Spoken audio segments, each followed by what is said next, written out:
오늘은 환경 선교주일입니다. 그래서 찬송 중에서 자연에 관련된 찬송을 하나 골랐습니다.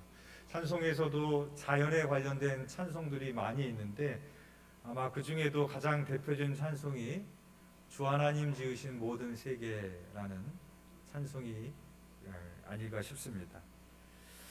이 찬송의 곡은 칼 구스타프 보베르그 목사님이 작사를 하셨습니다.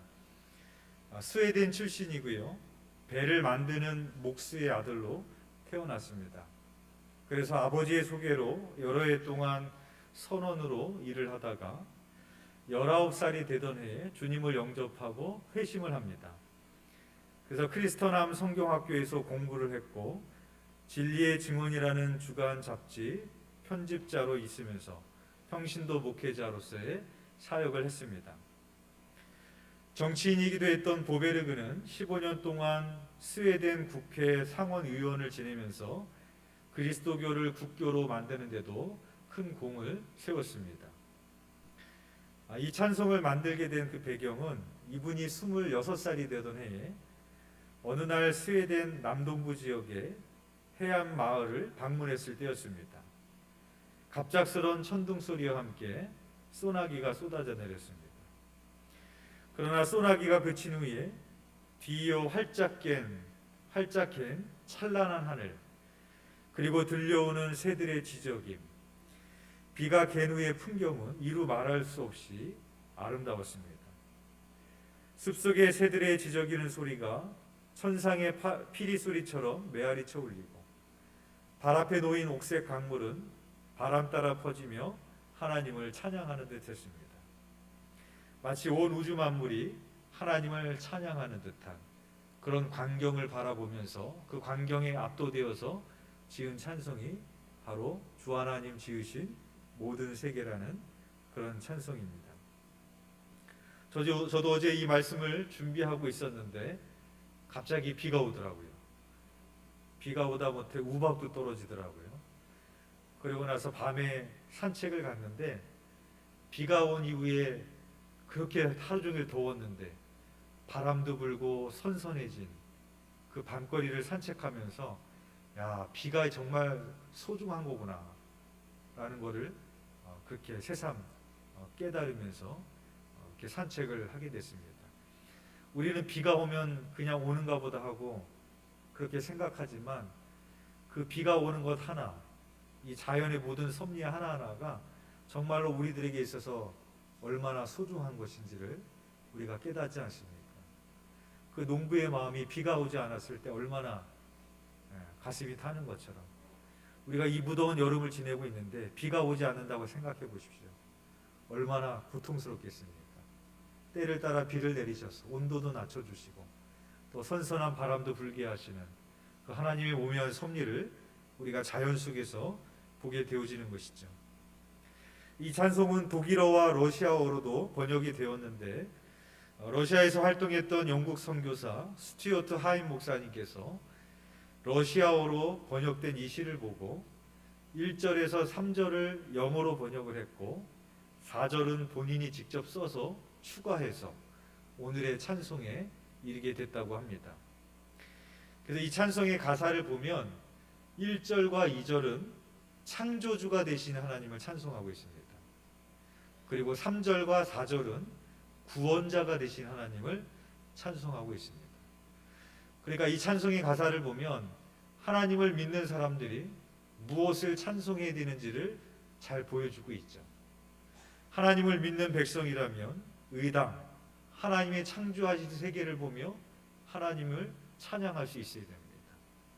또 한 가지는 우리를 구원하신 하나님께 항상 찬양을 돌려야 됨을 우리가 이 찬양의 가사를 통해서 볼 수가 있습니다.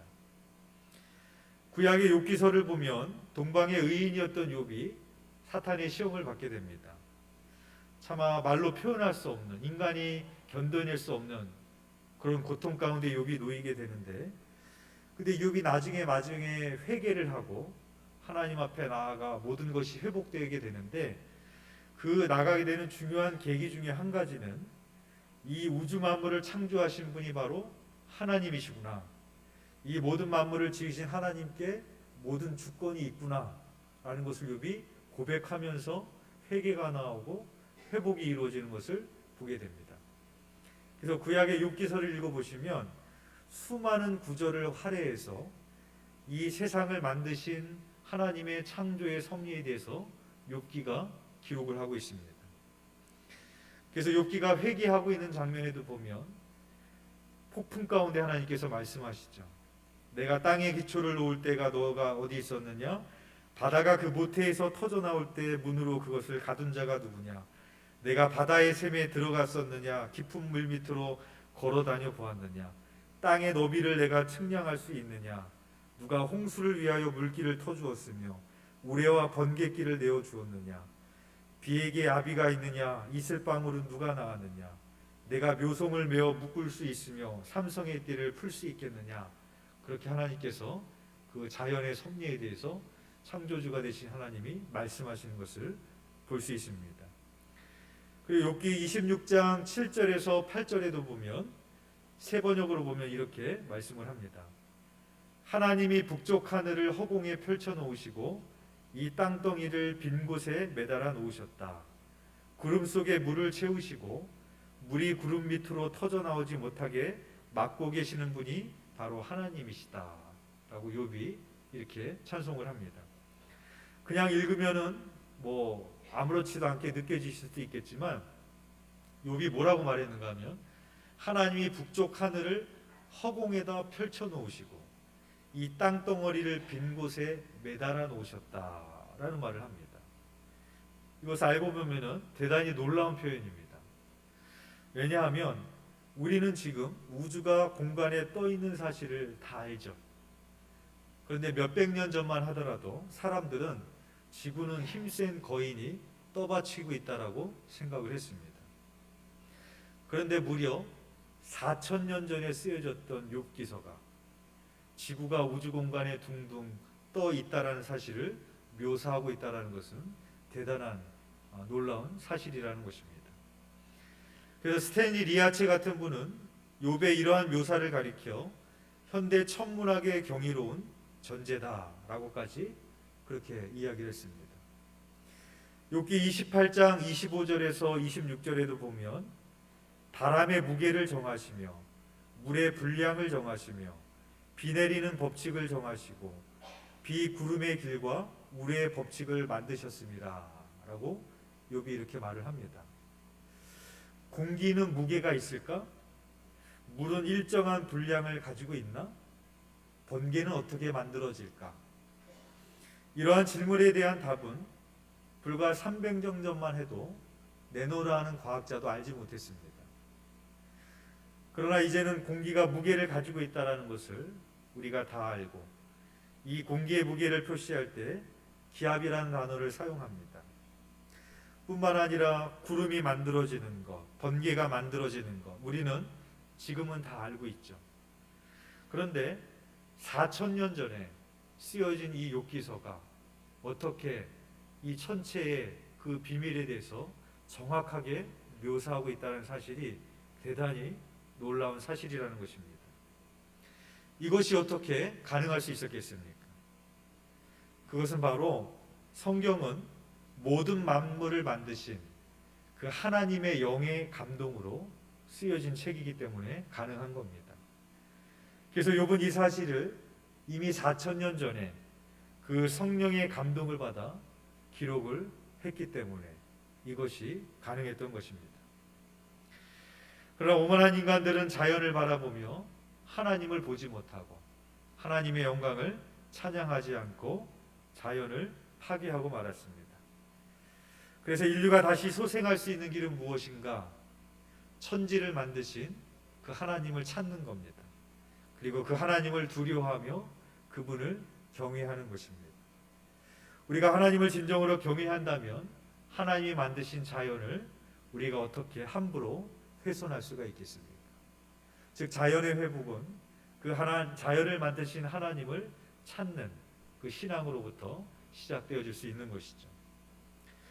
종교개혁자 루터는 이렇게 말했습니다. 하나님은 성서에만 복음을 남기지 않으셨다. 하나님은 나무들 위에 꽃들과 구름과 별들 안에도 복음을 기록하셨다라고 말을 했습니다. 그래서 성서는 듣는 말씀이라면 자연은 보는 말씀입니다. 성경이 없던 시대가 있었어요. 그렇죠? 우리는 성경이 있지만 성경이 없던 시대에 무엇을 통해서 하나님을 찬양하고 무엇을 통해서 하나님을 바라볼 수 있었겠습니까? 하나님이 만드신 자연을 보면서 그분의 위대함을 보고 그분을 찬양할 수가 있었던 겁니다. 그래서 이 자연이라는 것은 마치 인간이 자연을 찾는 것이 하나님을 찾는 것과 대단히 비슷합니다. 그래서 인간은 대대로 하나님이 아닌 그 이전에도 인간은 이 자연을 보면서 신을 찾았죠. 비가 오지 않을 때는 기우제를 드리기도 하고 그 비를 내려달라고 간절히 그렇게 기우제를 드리며 신을 찾았고, 또 추운 겨울에는 또 봄을 기다리는 그런 마음을 갖기도 합니다. 그 자연 속에서 하나님의 안식처와 같은 그런 품을 느끼면서 우리가 보게 되어지는 것처럼 이 자연을 찾는다라는 이 마음은 마치 하나님을 찾는 그런 마음과 매우 유사하다라는 것을 우리가 볼 수 있겠습니다.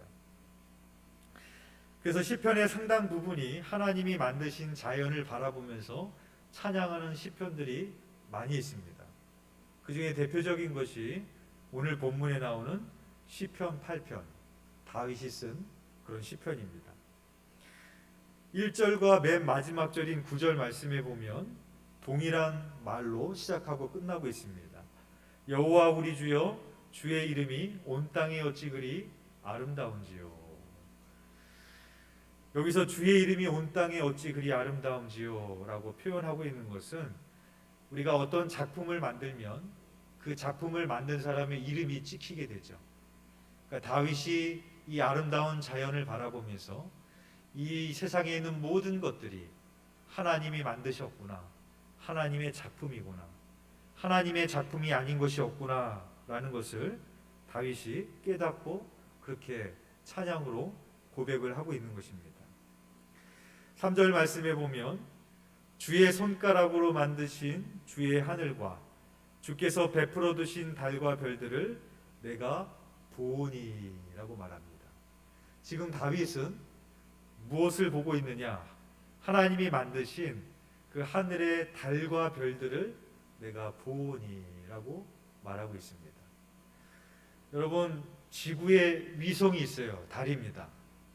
이 달은 지구를 쫓아다닙니다. 지구의 주변을 돌아요. 그래서 우리들에게 밤에 또 달빛을 주죠. 수많은 우주의 위성 중에서, 행성 중에서 유독 지구를 쫓아다니는 위성이 있습니다. 근데 지구가 가만히 있나요? 지구도 움직이잖아요. 그렇죠? 태양을 중심으로 지구가 이렇게 돌아다닙니다. 1년에 한 바퀴씩 돕니다. 그리고 자기도 돌면서 돕니다. 그런데 이 지구를 쫓아다니면서 도는 놈이 있어요. 그게 누군가 하면은 달입니다. 신기하지 않으세요? 그 수많은 행성 중에 유독 지구만을 쫓아다니는 위성이 있다는 것이 우연일까요? 우연으로 그렇게 되어질 수 있을까요? 하나님께서 인간을 위해서 그렇게 만드시지 않으면 절대 불가능한 일입니다. 그러니까 다윗이 하나님이 만드신 달과 별들을 보면서 하나님의 살아계심을 보는 겁니다. 우리가 이 자연의 창조의 섭리를 보면서 우리는 하나님의 살아계심을 볼 수가 있습니다. 한 번도 늦은 적이 없고 한 번도 틀린 적이 없는 계절의 변화, 한 번도 인류 역사가 시작돼서 하나님의 시계가 고장난 적이 있었나요? 하루는 24시간이었는데 하루는 28시간이 됐던 적이 있었나요? 한 번은 봄이 왔었는데 어떤 해에는 봄이 안 왔던 해가 있었나요? 어떤 때는 비가 왔는데 비가 오지 않았던 해가 있었나요? 정확하게 그 하나님의 시계대로 섭리대로 주관하시고 운행하시는 것을 우리는 자연을 통해서 하나님의 살아계심을 보는 겁니다. 그래서 다윗은 그 달과 별들을 내가 보오니 라고 말하고 있습니다. 그 자연을 통해서 자연만 보는 게 아니죠. 하나님을 보는 겁니다.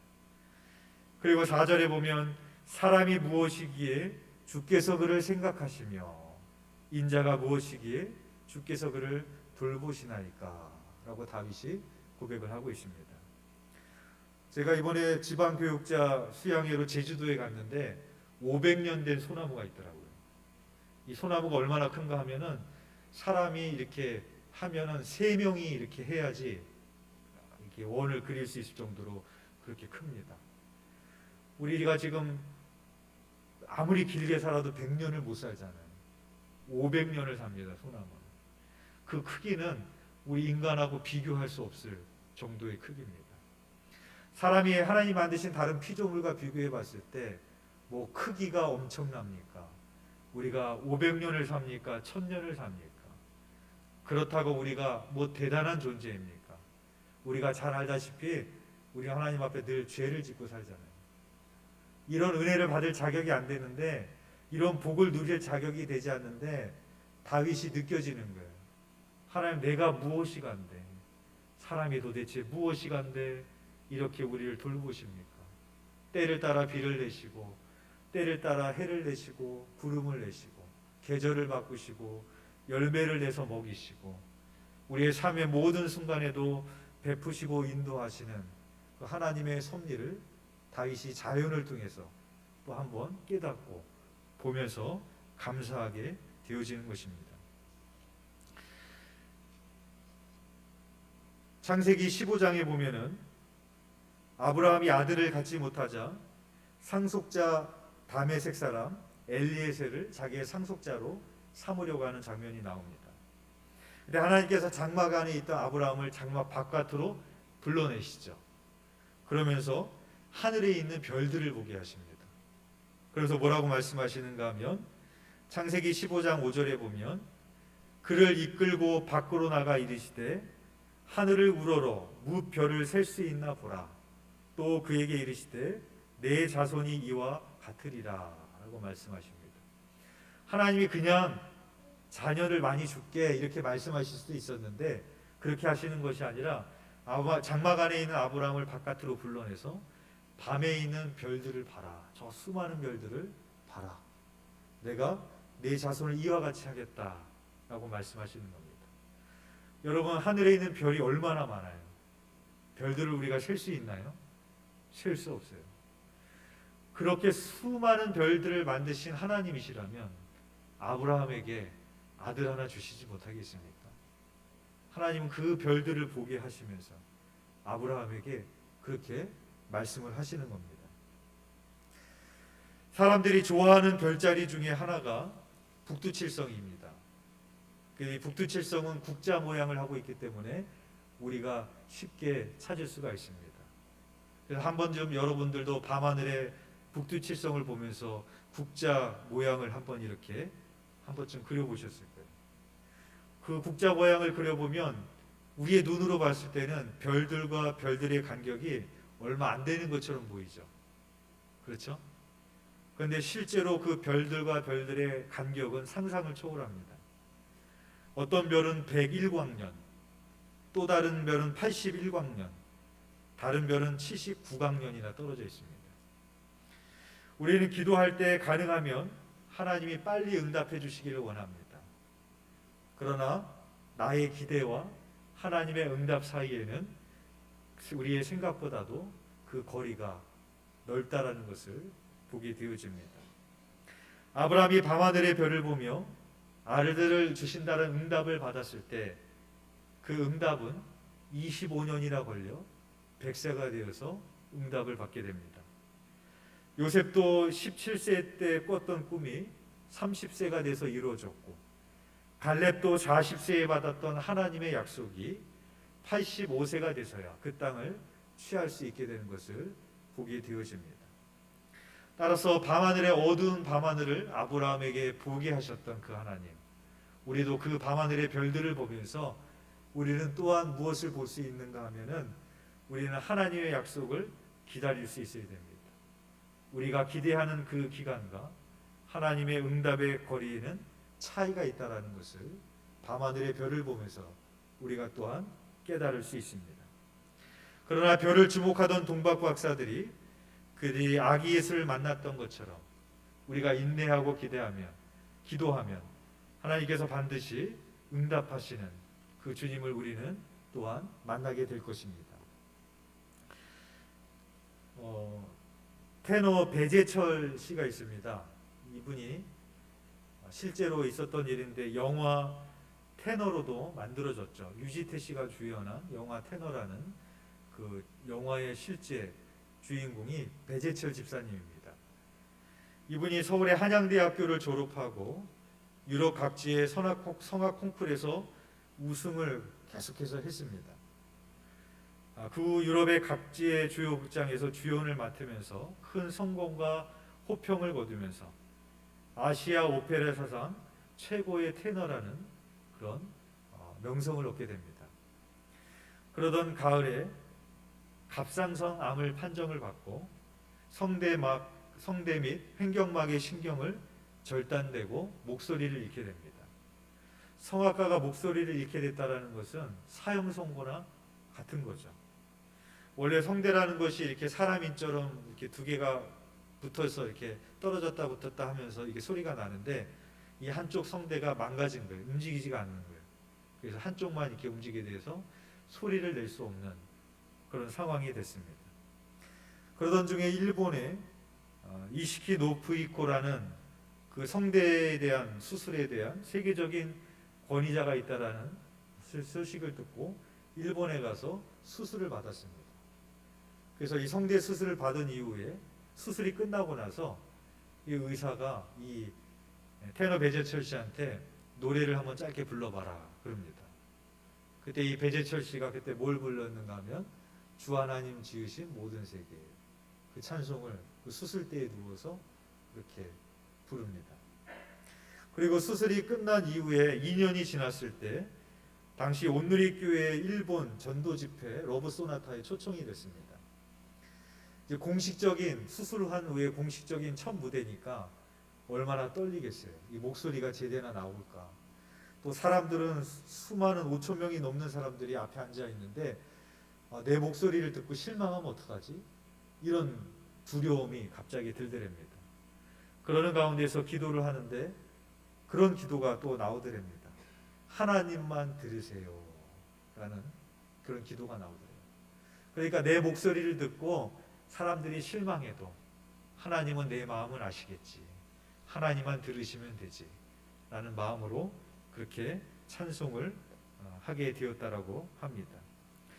얼마 전에도 큰믿음 유신교회 이용규 목사님이 그런 얘기를 하셨습니다. 본인이도 좀 목을 다치셨는지 목소리가 나오지 않아서 설교를 좀 몇 주 동안 못 하신 적이 있었다고 합니다. 그 몇 주 동안에 느낀 것은 뭐냐면 목소리가 안 나오니까 목사도 별거 아니더라는 것이죠. 설교 못하는 목사를 어느 교회에서 데려다 쓰겠냐 그런 이야기 하시는 것을 제가 듣게 됐습니다. 저도 좀 목에 손상이 왔는지 새벽 예배 때마다 좀 고음이 올라가지 않아서 많이 애를 먹고 있습니다. 저도 느끼는 것은 뭐냐면 목소리도 내 마음대로 낼 수 있는 것이 아니라는 것을 느끼고 있는 요즘입니다. 여러분들 하나님을 여러분의 목소리로 마음껏 찬양할 수 있다는 것을 감사하시기를 바랍니다. 그 목소리를 주신 분이 하나님이기 때문에 그 목소리를 내가 낼 수 있는 거예요. 하나님께서 허락하시지 않으면 우리가 아무것도 할 수 없는데 우리 목소리도 하나님이 허락하시지 않으면 하나님을 마음껏 찬양할 수가 없게 됩니다. 바라기는 하나님 우리에게 주신 그 목소리에 감사하고 늘 하나님 만드신 자연을 바라보면서 하나님의 섭리와 위대하심을 찬양하시는 저와 여러분이 되시기를 주님의 이름으로 축원드리겠습니다.